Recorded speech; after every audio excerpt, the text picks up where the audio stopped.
Hi friends, good evening అండి. This your English Vijay. APDSC 2025 సంబంధించి ఒక లేటెస్ట్ అప్డేట్ అనేది రావడం జరిగిందండి. ఆ లేటెస్ట్ అప్డేట్ ఏంటో నేను ఈ వీడియోలో మీకు తెలియజేస్తానండి.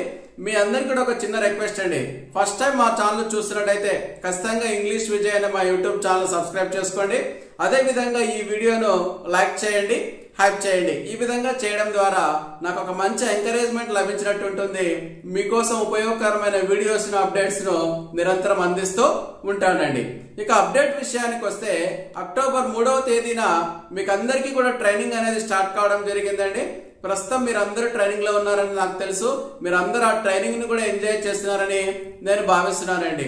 మీ ట్రైనింగ్ డేట్ కంటే ముందు అక్టోబర్ 3 కంటే ముందు మన రాష్ట్రంలో విద్యాశాఖకు సంబంధించి రెండు ముఖ్యమైన సంఘటనలు జరిగినాయండి. అందులో మొట్టమొదటి సంఘటన ఏంటంటే అక్టోబర్ 2వ తేదీన లాంగ్వేజ్ పండిట్లకు స్కూల్ అసిస్టెంట్ గా ప్రమోషన్ ఇవ్వడం జరిగింది. వారందరి యొక్క జాయినింగ్ డేట్ ను అక్టోబర్ 3గా పరిగణించాలని విద్యాశాఖ అధికారులు ఆదేశాలు జారీ చేశారు.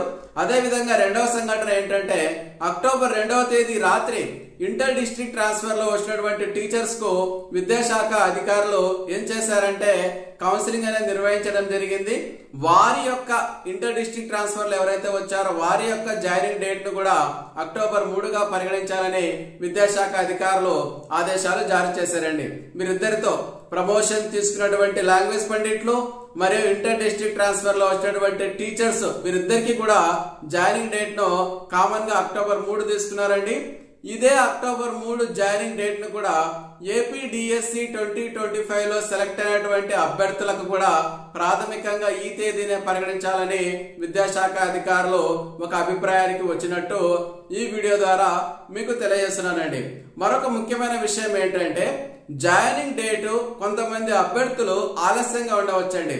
ఆల్రెడీ ప్రస్తుతం జాబ్ చేస్తున్నటువంటి అభ్యర్థులు రకరకాల కారణాలతో ఆలస్యంగా జాయిన్ అయ్యే అవకాశం ఉందండి. మరి అలాంటి వాళ్ళు ఏదైనా సీనియారిటీని కోల్పోతారా లేదా ఏమైనా నష్టం జరుగుతుందా అనే విషయం మీద కూడా నేను ఈ వీడియోలో మీకు క్లారిటీ ఇస్తానండి. గతంలో సీనియారిటీ ఎలా ఉండేదంటే ఎవరు ముందు జాయిన్ అయితే వాళ్ళు సీనియర్ అండి. ఉదాహరణకు జిల్లాలో ఒక 500 మంది ఎస్సీలు జాబ్ సాధించారనుకోండి, అందులో ఎవరైతే ముందు జాయిన్ అవుతారో వాళ్లకు మొట్టమొదటి సీనియారిటీ ఇచ్చేవారు. ఒక రోజు ఆలస్యంగా జాయిన్ అయితే వాళ్ళు వెనుకబడిపోయేవారండి సీనియారిటీ. అది గతంలో ఉండేదండి. ప్రస్తుతము ఆ విధానం లేదు. మీ సీనియారిటీ అనేది మీ జాయినింగ్ డేట్ ను బట్టి ఉండదు. మీకు ఆర్డర్ కాపీలో ఏమని మెన్షన్ చేస్తారంటే మీరు ఈ ఆర్డర్ కాపీని అందుకున్న 15 రోజుల్లో ఎప్పుడైనా జాయిన్ కావచ్చు అని మెన్షన్ చేస్తారు. కాబట్టి మీరు అక్టోబర్ 3 జాయిన్ అయినా అక్టోబర్ 10న జాయిన్ అయినా సీనియారిటీ అనేది మీ యొక్క డేట్ ఆఫ్ జాయినింగ్ ని బట్టి ఉండదు. డిఎస్సిలో మీరు సాధించినటువంటి ర్యాంక్ ఆధారంగా మెరిట్ కమ్ రోస్టర్ లిస్ట్ అనేది తయారు చేయడం జరుగుతుంది.